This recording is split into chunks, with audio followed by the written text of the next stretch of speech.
You get married, you have children, you raise those children, they move out to go on about their lives. Now what? For a Georgetown couple, it meant making a pivot.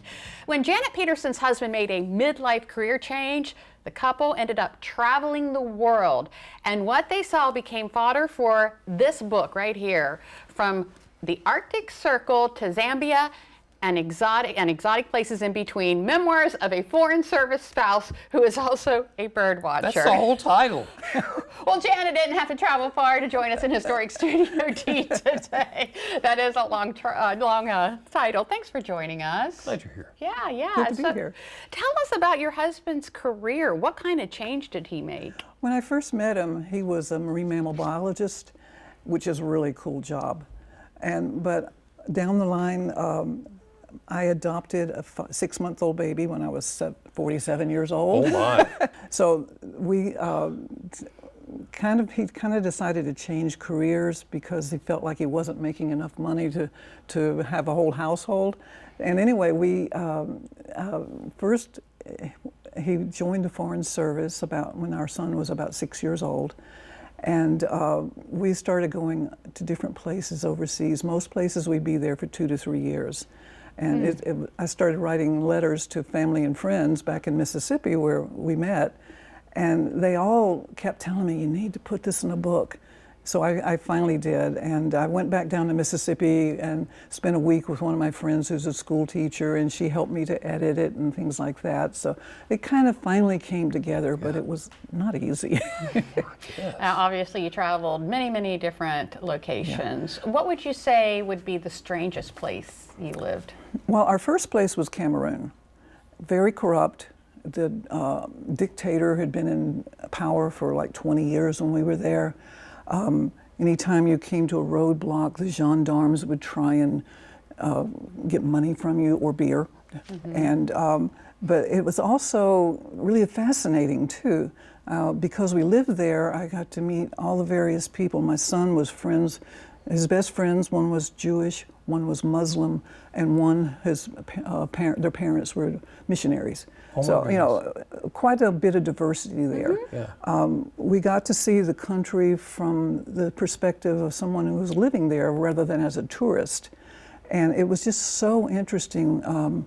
We had some adventures where we went on back roads that we thought we were lost for several hours and no one in sight. Oh my.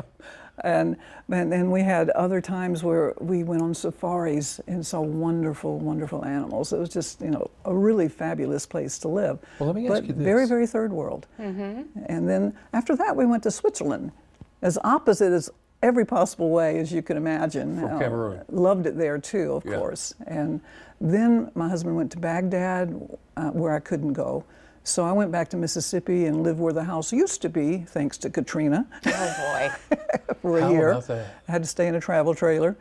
And because he spent the time in Baghdad, I think we were able to sort of choose our next destination, and that was Costa Rica. Oh, I was in heaven. Let me ask you this. The very last part of your title is who is also a bird watcher. Mm-hmm. You are. Yep. And you saw many.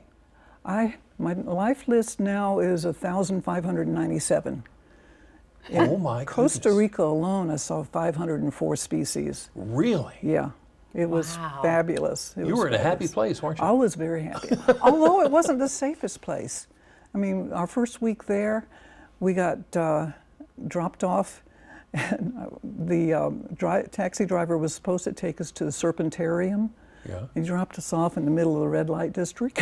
Oh my. There was no Serpentarium. No Serpentarium. No. So one thing that you do in the book is you try to describe everyday life in each of these places. I tried to, yeah. For example, there was one place that I wrote about trying to find the ingredients to make a pillow.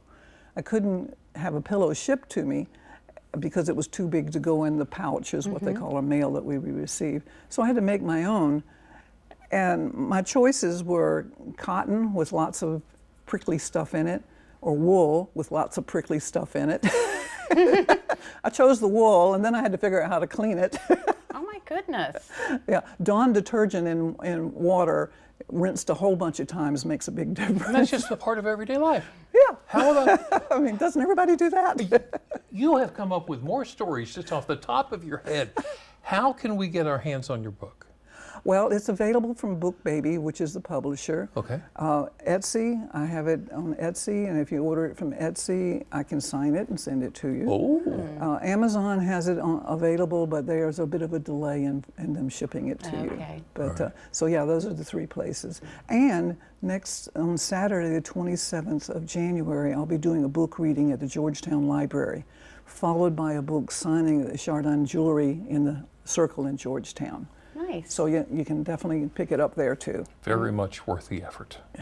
We'll have all the information on our website. Wow. Janet, thanks for coming in. Thank you. Thank you. Yeah. Goodness gracious, I'm going to read. We'll be right back.